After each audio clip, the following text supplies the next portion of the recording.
What's up, family? Welcome to Men versus Ego, Humbleness and Gratefulness, and how it shapes our values, our upbringings, and how it mixes into the people that we are today. Today, I got a special friend. Met him this past year. Great person, different culture, different background than myself. And I look forward to hearing for what he has to say and what little piece of wisdom and knowledge I can grab. But without further ado, Mr. Jeffrey Touch. Hey, what's up, Bobby? Thanks for having me on, man. Jeffrey Touch, born and raised in Atlanta, Georgia, first generation Cambodian American, 32 years old, the oldest of three, 13 years, active duty United States Army, MOS, 14 Echo. Yeah, we'll talk more about that. Yeah, man. Thank you for that short introduction, man. But can you tell us a little bit more how your upbringing being Cambodian helped you and developed you into the person you are today? But I know it's a loaded question, but from a humbleness point of view. Yeah, I got you. So, being first generation Cambodian American, raised in Atlanta, Georgia, it was tough. It was tough. There was a lot of knowledge. It was a big learning curve, but all in all, I was fortunate enough to have some qualities and traits that were oftenly not taught.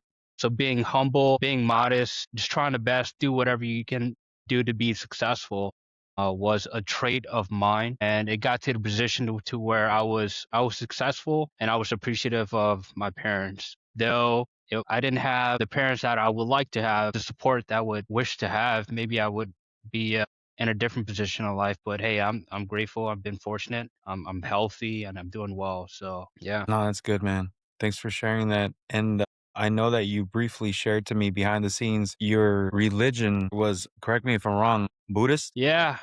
I grew up Buddhist. My dad was a Buddhist monk since he was born. He stopped practicing when he met my mom. That was when they met here in Atlanta, Georgia, immigrating from the war. But religion is something I respect, but I often find myself not too involved with it, right? So I understand where I came from. I'm super appreciative of that. I respect my culture, but honestly, it is not a lifestyle for me. I was raised Buddhist up until high school. When high school came around, about the ninth grade, I met my best friend.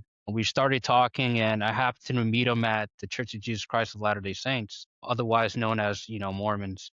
I was a Mormon for just about 4 to 5 years, on and off, being active, inactive, trying to find myself, trying to see what's out there, what's the higher power, continue to pray and ponder. But I'm just in a situation where, like, I don't know if religion is for me. There's something out there for sure, but I just can't hone in on what it is exactly. Thanks, Jeff, for saying everything that you just said to the viewers and to me. But adding to the religion and to your growth and to your background, was gratefulness ever a part of the whole process? Yeah, gratefulness was always part of the process. I've been fortunate throughout my whole life, growing up in Atlanta. There was a big culture shock there, going from an elementary school that was a loss in accreditation. There was some gang violence. So my parents were inspired me to move to a different county, to move into honestly another walk of life. Went from an all black community to an all white community. And, throughout my childhood, I was super appreciative no matter what card I was given. It became second nature. And that's the crazy part. There was a lot of values and lessons in life that I learned being raised Buddhist, but it wasn't formally taught. It's just something that was always expected, throughout life. Yeah. And it's just such a weird thing for me. But I'm super grateful. I know that is something that, it should be done.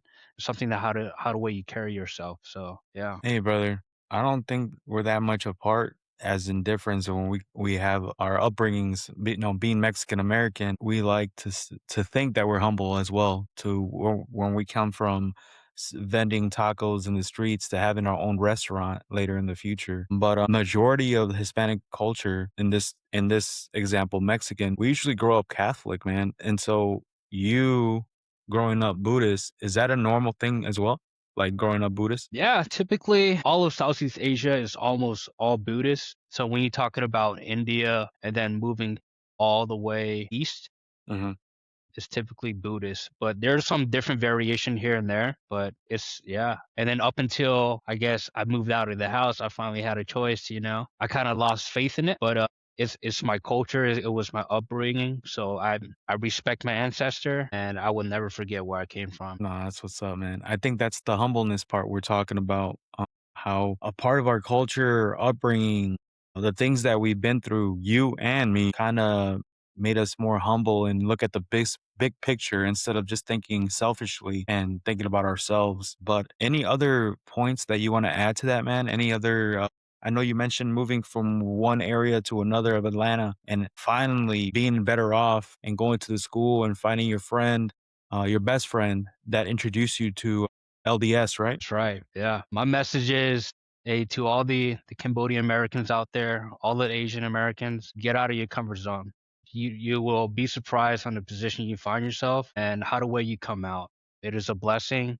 It will be an honor, and it's definitely a story to tell whenever you get married, whenever you're becoming a mentor, or giving it advice, to your fellow neighbor or whoever it may be. I honestly wouldn't be in a position where I'm in without all the people that I was surrounded with, right? Whether it be good, whether it be bad. It was, man, life is good. You just got to give it the opportunity. 100%, man. Yeah, I agree. And the way that you speak about it means that you probably been through your own trials and tribulations throughout your whole life. I know you mentioned you're 32 years old, but you can learn a lot in 32 years, man. Well, Oh at yeah. least those years that you're conscious enough to understand what's right and wrong. But man, what a story, bro. What a story. And now since you've changed your religion and you outgrew the the city of Atlanta, now you're into a different part of the world. Do you miss your how would I say it? Your roots that you left behind? For example, your friends, not necessarily your immediate family, but your friends, the restaurants, the crazy shenanigans that used to come with everything on every day that you used to live there. Yeah, for sure. It's something I do miss, but as far as going back and reliving it all, life is too short, you know. The world is a small place. It's very strange. You'll find people from your hometown like going through the airports, getting another assignment from the army. There's so many different situations where hey, you can always reconnect through your roots. But that's life, man. You'll be surprised. You'll be surprised. Well, what about now that you're out and about in this whole world, like you mentioned, what have you learned that from your upbringings taught you how to move around now in this day and age? For example, helping another fellow Cambodian find their way into like, hey, look at me, I'm a Cambodian as well. I paved my own path. I found my own religion. I found my calling. I found my significant other. What would you say that in the past you've learned to apply now? The biggest thing is understanding patience. Patience is super critical. And I learned that from my dad he was a Buddhist monk for about 50 years. And patient is a really big virtue within the religion. Patient is imperative in everything you do. But alongside that is to understand what goals you have. In order to have goals, you got to lay it out, right? You got to know what you're trying to achieve. You also have to be inspired and passionate in what you do, right? There was that always saying, "Hey, you'll never work a day in your life when you like what you're doing." Right. So I found myself doing that. And 13 years passed by. I'm like halfway through the ranks and I enjoyed it all. I've met amazing people, met great friends and just super fortunate. But that is my tip. That is my advice to you. Take it as you may. But hey, I'm a living testament of it. So Yeah, man. And off to another question. Since you've made your own way in life, have you ever felt the push, like the shun away from how dare you pull away from our culture? This is our this is the way of life for us. Was there ever a time where like if I do this, I could possibly lose communication with my siblings or not be welcome back to the way of life that I grew up in? Was there ever that doubt in your head? yeah, for sure. That was happening early on in my career for about, 3 to 4 years. I would always listen to my parents, go and visit them while I'm, on active duty orders, which is tough. We both know that. But it gets to the point where, hey, where is your self-respect? I understand to listen to your parents and to do what they say within your best interest. But I ran into that situation before up until I met my wife. I was like, she was like, "Hey, they live their life already. You have so many, years to go. Do it as you're made. This is your life. Take charge of it. They're not gonna be the one, doing anything, right? Because they live their life already. They can't justify, anything for you how the way you should. And that's another conversation we should get into. As far as parenting and how the way you go about your life as a young Asian American, right? But yeah, yeah. But in all, this you're still grateful for all this stuff that happened to you, right? You don't have any, how would you call it? Not remorse, but any regrets? Resentment. Yeah, regrets, resentment, towards them, honestly, no. I'm super grateful and fortunate of all the decisions I've made. No matter the cards I dealt, all the situations life has have put me in. I have learned valuable lessons that has made me a better person. That made me a greater brother, a greater husband. Yeah, no, I don't, All right, not man. one bit. Okay. That's good, man. And I would have to say the same for me as well. But back to your question, do they expect you, your parents, right? And your culture in the Cambodian culture, did they expect you to marry somebody already assigned to you, or you were more inclined of talking of something along those lines? Correct me if I'm wrong. Yeah, so it's typically an old practice, right? But there are some forms now that has evolved throughout the years. So arranged marriage, right, is big in the Asian community. For whatever goal that in the end your parents are gonna be choosing who you marry. Ultimately, that's what that is. But some variations throughout the years has changed. So I can name off a few scenarios. Hey, we have this girl here. We think that you guys are super compatible. You should really meet her and follow through all the whole 9 yards. And yeah, good luck, and we wish the best to you. And that's a wrap, right? So that's one given scenario. And another scenario is going back to the homeland, meeting a random person just because you're told to do so, and you are expected to execute and do whatever they say because that is your parent. Whenever you do these things, and if you don't do it, you'll give this bad, what do they call it, like disrespect. Hey, you're a bad kid. Why can't you be like so and so's kid, doing this, doing that, and you're getting compared and belittled because you're not following through. That's just one of the many scenarios. There's so many more out there within the family, or I've heard throughout the years, but that's what it is. Almost like bringing dishonor. Yeah, yeah, exactly, Okay. exactly. How dare you not listen to me? Got So, it, got it. yeah.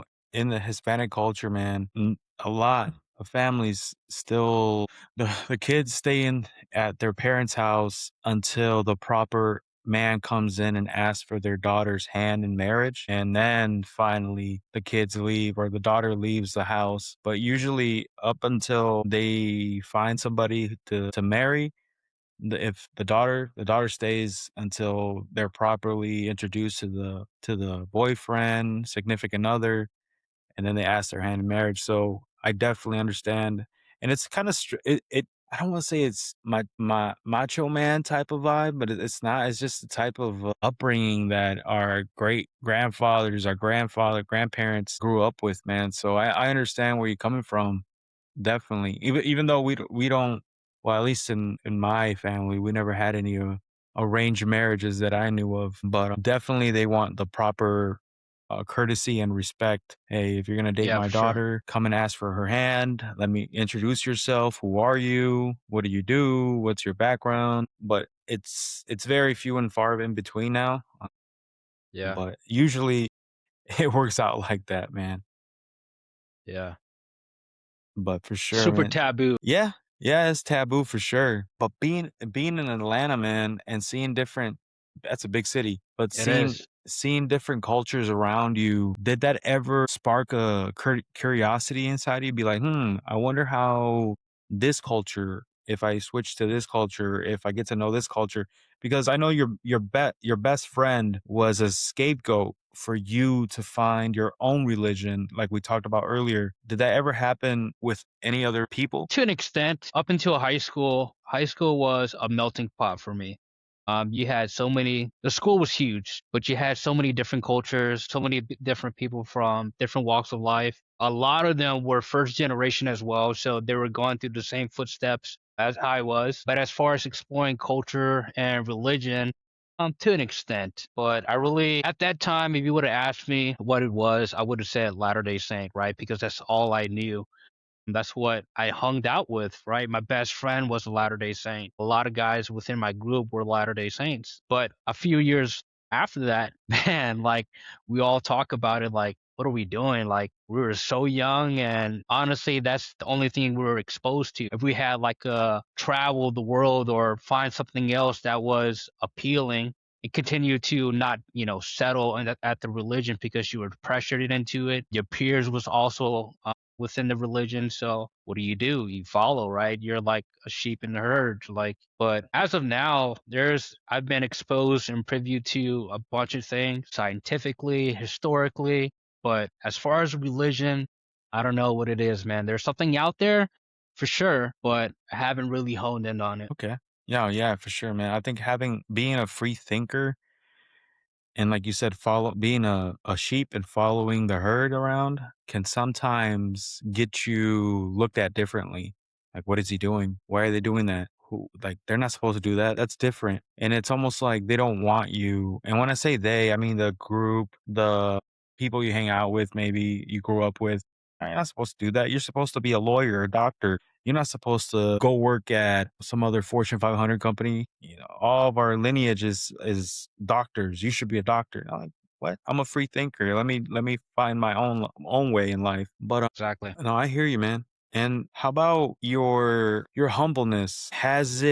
Would you say has it gotten stronger as It you've aged? has. It has. It has definitely evolved throughout the years now that I have experience. And honestly, it showed throughout my military career.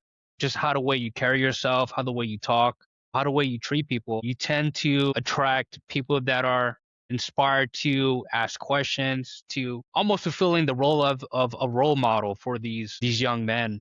And honestly, I've been doing it, came such second nature. That humbleness has definitely evolved throughout the years and became a little bit stronger as an advantage to myself. And I leverage it, and people notice, people watch you, they understand your character and what it revolves around. But that humbleness is definitely a key part in your character, which I truly appreciate. And honestly, that's one of the things. Hey, I wasn't formally taught this, but just by understanding, looking at people, observing, hey, this is something that fits me, this is something that I'm willing to adopt and kind of work on it. And honestly, I've been pretty fortunate. I met some people, some good people along the way, and humbleness, they definitely recognize it as something that they always bring up. Yeah. Yeah, definitely, man. And I think being in the job that we are in, you always meet people from different walks of life, different backgrounds. We were just eating out a while ago and you were playing some Mexican music. And I'm like, dang, man, that's pretty cool. Like, how do you even know this? Right. And it's just and you introduced me to some of your Cambodian music, something that you grew Yeah. up with, and and there's a rhythm to it. I can get to it, man. It's almost like I'm zen. I'm in zen right now, so listening to it. Yeah. So nah, Sure. man, I think humbleness for sure in the job that we have. I don't think I would have the humbleness I do now if I wasn't in the job that I enlisted in. And it just taught me a lot of things. Like there's a little bit off topic, but I don't need to post on Instagram or Facebook of what I'm doing every 24/7. I don't need to buy the most lavish clothes or show off to some sort of to gratify my ego. I'm like the less people know about me, man. I've gotten older. I'm like the less people know about me, the better. All they have to know is that I'm alive, I'm breathing, I'm good. That's it, Yeah. right? Yeah, that's another thing. You having these qualities and you understand like who possesses or who possess it or not. And that's something you can gravitate you. And honestly, like that's where we are now, man. Recognizing who's a good person and who to learn from and vice versa. I feel like that is something when you go out throughout life, man, and you understand to look for, you kind of find yourself gravitating towards that and, building this relationship, man. I think it's great. I've been fortunate. Bobby, you're an amazing guy, and I truly appreciate it, man. Likewise, man. Likewise, you're always the first person I'm like, "Hey, what are you doing? Let's go out, man. Let's do something. I'm bored." Or 'cause, I don't know, man. You meet your little group of people, and that's who you stick with. You Yeah, hardly yeah, that's all you and honestly, that's all you need, bro. That's all you need. sure. You don't Yeah, need a whole pack of people that you just met the other day. You just stick with a couple people, 1, 3 or 2, and just you're fine, man. yeah. But with that being said, I also wanna elaborate on just because we chose the path that we chose, Jeff, and we've been to the places that we've been, does not make us better than anybody else, right? And I wanna say that to say this, I had this podcast on for a little over 2 years, and I get on it when I have time, but I'm not looking for clout, man. I'm not looking for a million views. I'm just having day-to-day conversations like me and you with people who wanna talk about personal growth and their upbringings and their lessons and their trials and tribulations that they've been through, man.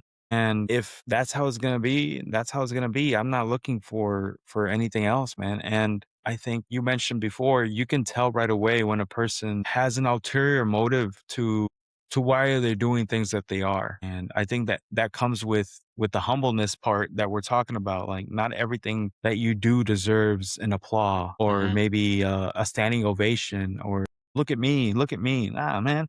The less that like again, the less that you know about me, the better. Yeah, I don't know how you yeah. feel about that, but I know it's a little bit off topic, but if you care to elaborate. Yeah, yeah. No, everybody get dealt different cards, right? I've been fortunate that I joined the military. It brought me to different walks of life, different scenarios that life has brought upon me.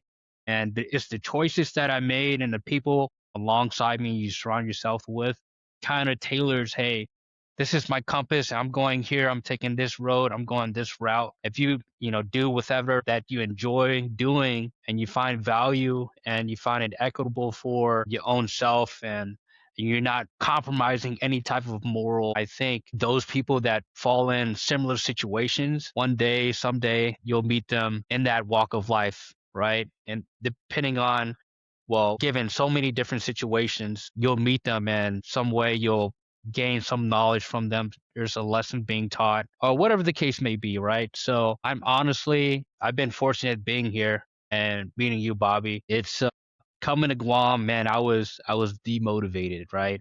Not given an assignment that I really wanted to do, but it's the people that I met along the way, right? And that's what truly counts. That's the intangible part of it. Is all the lessons and the conversations we have is truly, truly valuable, and that is something I'm gonna keep for the rest of my career and just passing it forward. But yeah, Yeah, yeah. it's yeah, This is the gratefulness part that this episode's about, man.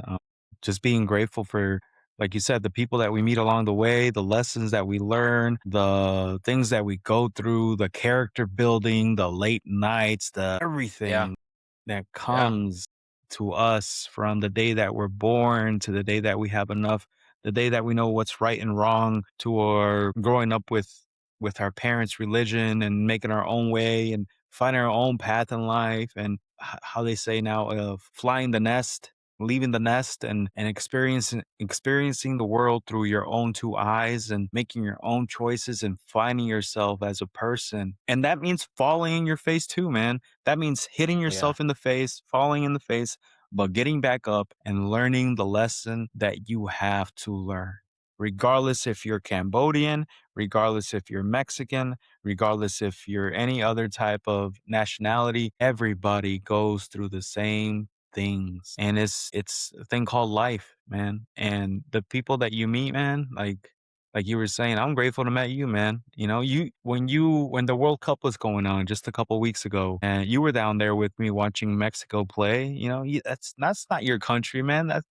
But you were watching it because your homeboy, me, was one of the biggest Mexico fans out there, and you're yeah, like, oh yeah, you were going for me, man. You were going for Mexico, and it's just a wonderful how cultures can cross one another and share a special bond, man. We were just talking about food, right? A while ago, and we couldn't figure out what that plant was, but I'm pretty sure it looked like spinach, but I'm not 100% sure. Yeah, yeah. Hey, if you're a Cambodian out there watching this video, yo, let us know what is that vegetable called. It's the salam machutakun. Uh, if you know that type of vegetable, but yeah, I don't know. Can they throw it in the comments or whatever? I'm curious to see what Cambodians are watching this. Yeah, man, they can definitely throw it in the comments. And can you mention it one more time? What's it called, Jeff? Yeah, it's slaw machutakun. Slaw machutakun, man. I grew up eating that. It's almost like a curry. It could be either pork, beef, and you have this veggie. It's called takun. I grew up eating that, man. I wish I wish I had the words to explain what it is. It's amazing. It's amazing. So drop it in the comments. Yeah, man. Drop it in the comments, please. But man, bro, what a time that we've been living here, bro. And I don't want to have to expand this episode more than it is, man. If it's 28, 30 minutes, then it is 28, 30 minutes. But I just want to thank you for your time and sharing your experiences, man, that you've took the time out of your own schedule and be on here on this podcast. And hopefully, like you said, it reaches a lot of different people from different cultures, different backgrounds, and maybe they share their own experience. But Yeah, that's great. anything you want to add before we leave, man, before we say our last goodbyes? Yeah, I just pay my respect. Hey, Jiripsu bong paon puta yaming soksbai or yung Jirip lianang. Yeah, Beautiful. That's beautiful, man. And I'm sure thanks for somebody having me, man. no, man, for sure. Thanks for coming on. And if you ever need to another episode, I'll definitely hit you up. But today's episode was basically gratefulness and humbleness and how different cultures experience different things, but essentially there's always a meeting point, and that's where we meet at, man. And thanks for coming on, Jeff. I couldn't ask for a better guest. Yeah, thanks for having me, brother. I appreciate it. All right, man. I'll see you around.